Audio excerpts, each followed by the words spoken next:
Hello everyone! Magandang buhay po sa lahat. Welcome na welcome po kayo dito sa aking Mathematics Tagalog tutorial. Sa video na ito ay papaliwanag ko po sa inyo about solving problems involving rates, just like speed and other kind of rates. So, pipresent ko po yung problem solving using step-by-step computation. Okay, so let's start with this number one problem. Mrs. Venus can sew 45 pans in 3 days. How many pans can she make in a day? What is her rate per day in sewing pans? Okay, so this problem is all about rates. So ang gagawin lang po natin ay itong first statement, gawin po nating rate or ratio. Okay?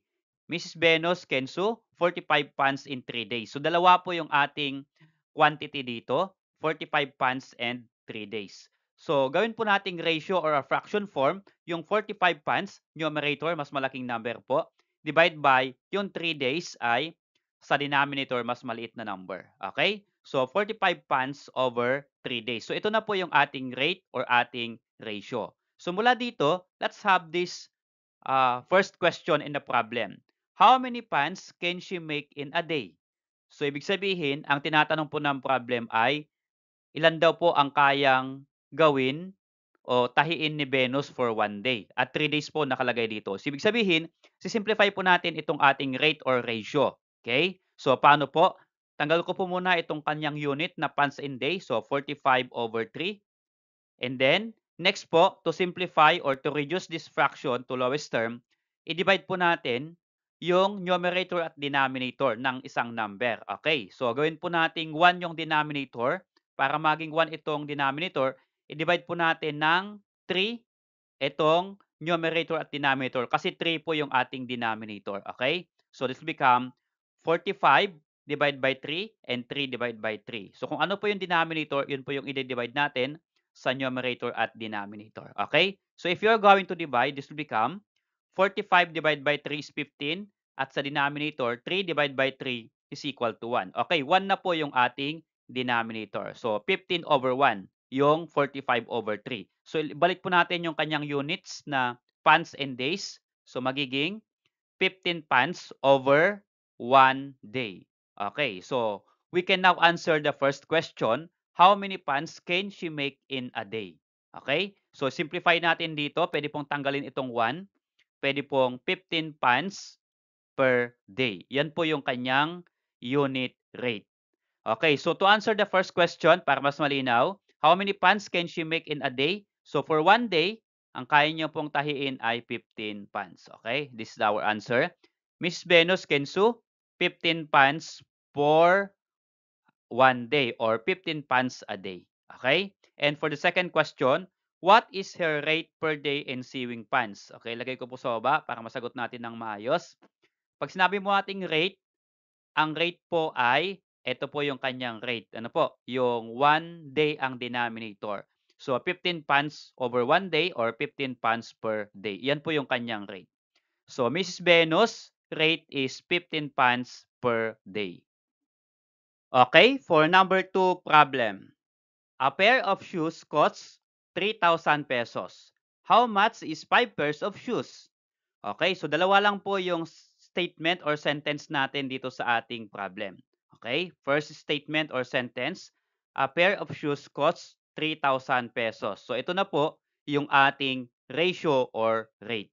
And then, second sentence, ito po yung hinahanap ng problem, how much is 5 pairs of shoes? Okay, pag sinabi po nating a pair of shoes, yan po ay isang pares ng sapatos. Okay, nagkakahalaga daw ng 3,000 pesos. Lagawin po natin yan na fraction. Always po, kapag gumagawa po tayo ng fraction or ratio or rate, ang nasa numerator ay yung mas malaking number. So, 3,000 pesos.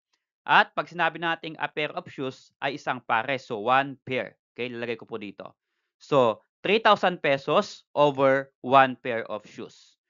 So, the question here is, how much is 5 pairs of shoes? So, 5 pares po ang tinatanong kung magkano. Ang nakalagay po dito ay 1 pair lang. Okay. So, ito po ay unit rate. Pero pwede pong isimplify iyan as 3,000 pesos per pair of shoes. Okay. So, mula po dito sa ating given, masasagot po natin ito. How much is 5 pairs of shoes? So, para sagutin yan, ganito lang po yung ating formula. Yung ating pong unit rate, 3,000 pesos per pair. Ito po yon. And then, i-multiply po natin yung 5 pairs. Okay? So, times 5 pair. So, 3,000 pesos per pair times 5 pair. So, paano po sagutin yan? Okay, meron po tayong unit dito na dalawa, pair at pair. Yung pair po, kapag may slash, nasa denominator po yan. At ito po, wala pong slash, so ibig sabihin, numerator po ito. So, ang gagawin lang po yan ay, since dalawa po sila, we can cancel that one. So, we can cancel pair and pair here.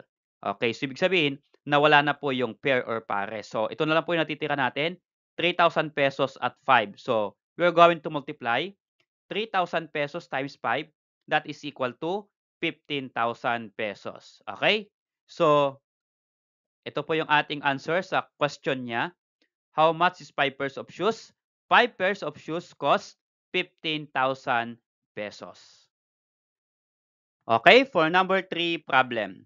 McCoy travels 36 kilometers in 3 hours. How many kilometers he has reached in 2 hours? Okay, so ito po yung ating problem number 3. So mula po dito sa ating first statement, McCoy travels 36 kilometers in 3 hours. Ibig sabihin, ito na po yung ating ratio or rate. Okay, lagay po natin as a fraction form. Yung mas malaki po ay gawin po nating numerator, 36 kilometer.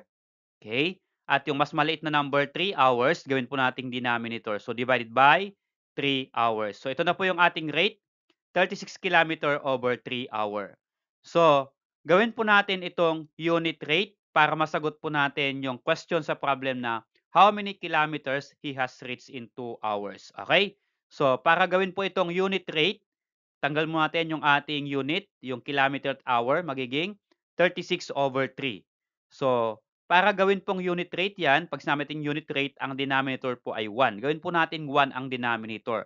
So para magawang 1 po ang denominator, i-divide po natin yung ating ratio or rate by 3 kasi 3 po yung ating denominator. Okay, so both numerator divide by 3. So 36 divided by 3, 3 divided by 3. Okay, again, kung ano yung denominator, yun po yung i-divide natin. Ano po? Para 3 divided by 3 is equal to 1. Okay? So para maging 1 po yung ating denominator. So magiging 36 divided by 3 is 12. So 12 over 1 from 36 over 3. Okay? So ito na po yung ating simplified form. So ibalik po natin yung kanyang unit, kilometer over hour. So magiging 12 kilometer over 1 hour. So ito na po yung ating unit rate kasi ang denominator po ay 1. So 12 kilometers per 1 hour or pwede pong in other form 12 kilometer over hour. Okay, so balik po tayo sa question. How many kilometers he has reached in 2 hours? So, lagay ko po sa baba yung question.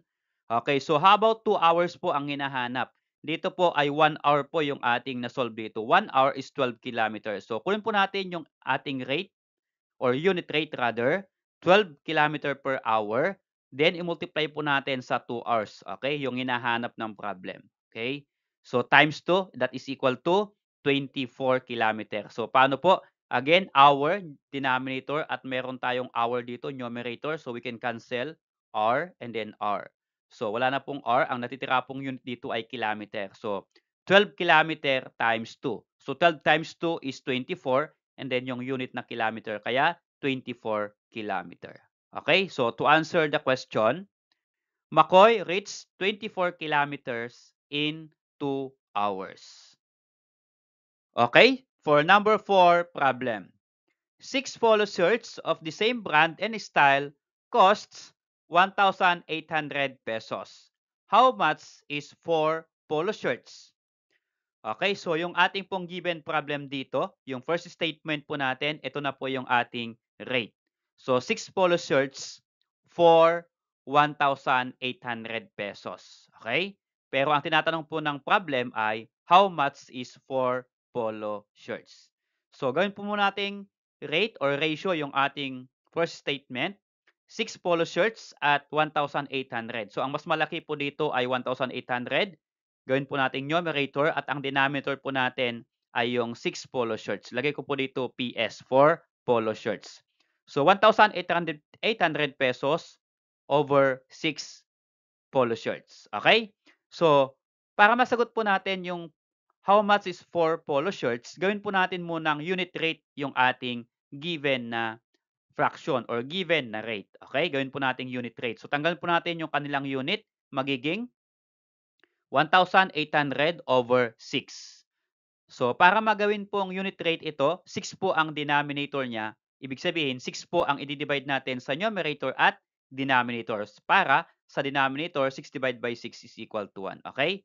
So, magiging 1,800 divided by 6 is 300. And 6 divided by 6 is equal to 1. Okay, ito na po ay unit rate. Lagay lang po natin yung kanilang unit, peso and polo shirt PS. Okay?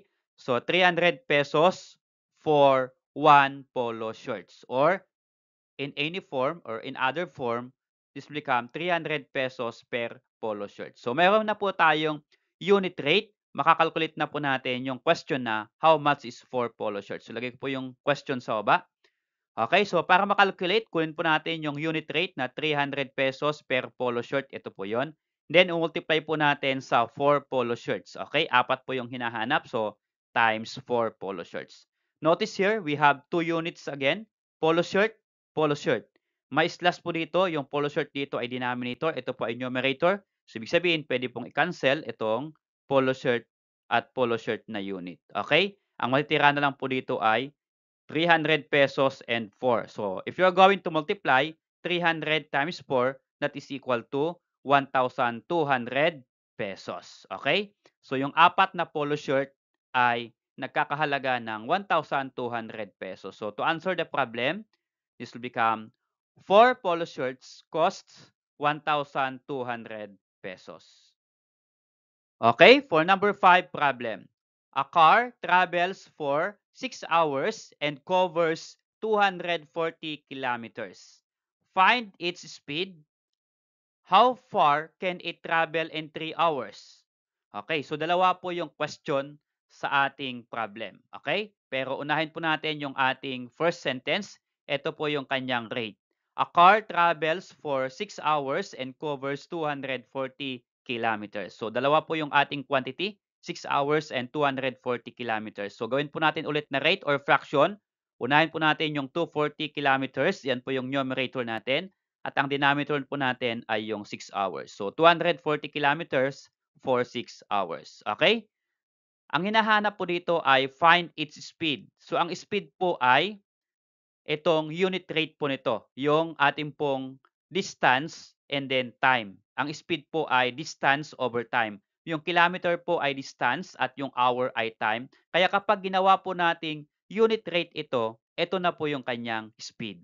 Okay? So, simplify natin. Tanggal mo natin yung kanilang unit, kilometer and hour. So, magiging 240 over 6. So, again, gawin po nating unit rate. Gawin nating ang denominator niya ay 1. So, 6 po ang denominator. So, divide po natin ng 6 both numerator and denominator. So, this will become magiging 40 over 1. So, 240 divided by 6 is 40 and 6 divided by 6 is 1. So, 40 over 1. Then, ibalik natin yung unit nila, kilometer and hour. So, magiging 40 kilometers for 1 hour. Okay? So, ito po yung kanyang unit rate or pwede naman pong in other form, 40 kilometer per hour. Okay? So, ito po ay yung kanyang speed. Okay? Ito na po yung kanyang speed or yan po yung unit rate. So, lagay ko po para masagot natin. The speed is 40 km per hour. Okay? The speed is 40 km. Pwede pong slash hour. So, pwede pong gantong form. Yung sagot, pwede naman pong in this form. Okay? And then, for the second question, how far can it travel in 3 hours? Okay? So, gaano daw kalayo yung mata-travel naman niya for 3 hours. Okay, so mula po dito sa ating unit rate or yung kanyang speed na 40 km per hour, again, i-multiply po natin ng 3 hours. Ito po kasi yung tinatanong. Okay, yung kanyang unit rate times 3 hours. So, we have hour and hour here. Pwede po nating i-cancel yan. Okay, so ang matitira po dito ay 40 km times 3. So, 40 times 3, that is equal to 120 at yung kanyang unit na kilometer. So, 120 kilometers. Okay? To answer, A car travel 120 kilometers in 3 hours. Okay? So 3 hours for 120 kilometers. Okay, so how about this number 6 problem? A waiter serves 42 guests in 6 hours. How many guests can he serve in 1 hour? How many guests can he serve in 4 hours? Okay, so ito pong problem number 6 natin, dalawa po yung question. Okay, how many guests can he serve for 1 hour? At yung second question naman ay serve in 4 hours. Okay, so yung ating pong statement or rate natin ay a waiter serves 42 guests in 6 hours. Okay, gawin po natin yan na fraction. Gawin nating ratio or rate. Okay, ang mas malaki po dito ay 42, mas maliit ay 6 sa dalawa nating quantity. Okay, so magiging 42 guests over 6 hours. Okay, so, mas maliit po yung 6 dito. Kaya, nasa denominator. So, gawin po nating unit rate. Tanggal ko po muna yung ating unit, guest, and hour. So, magiging 42 over 6. So, paano po gawing 1 ang denominator ulit niyan? Ang denominator po dito ay 6. So, ibig sabihin, i-divide po natin yung numerator at denominator ng 6 para ma-simplify. Okay? Para maging 1 ang denominator. Okay? So, 42 divided by 6 is 7 and 6 divided by 6 is equal to 1. So, yung 42 over 6 can be simplified as 7 over 1. So, balik po natin yung kanilang unit, guest and hour. So, magiging 7 guests over 1 hour. So, ito na po yung kanyang unit rate or pwede po in other form, 7 guests for or per hour. Okay? So, mula po sa ating 2 questions, ilagay ko ito sa baba yung first question. How many guests can he serve in 1 hour? Ito po. Nandito na po sa ating kinompute yung sagot sa question number 1. Serve in 1 hour is 7 guests. Okay, lagay po natin 7 guests. How about for number 2 question? Ito po yon. How many guests can he serve in 4 hours? Ito po, binaba ko yan. So, 4 na oras po ang hinahanap.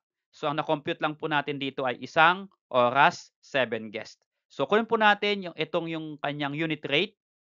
Okay? 7 guests for 1 hour. Then, i-multiply po natin yung hinahanap ng problem na 4 hours. Okay? So, times 4 hour. So, again, we can cancel hour and hour here.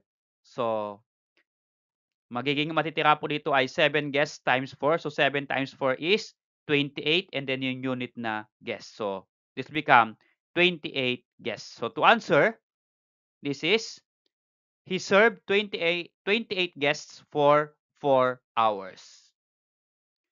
Salamat sa panood kaibigan. Kung nagustuhan mo yung video nito, please click like and subscribe kung bago ka pa lang po dito sa aking channel. So kung meron ka pong katanungan sa video na ito or sa lesson na ito, comment lang po sa comment box at hintayin ko po yung inyong or hintayin po ninyo yung aking reply.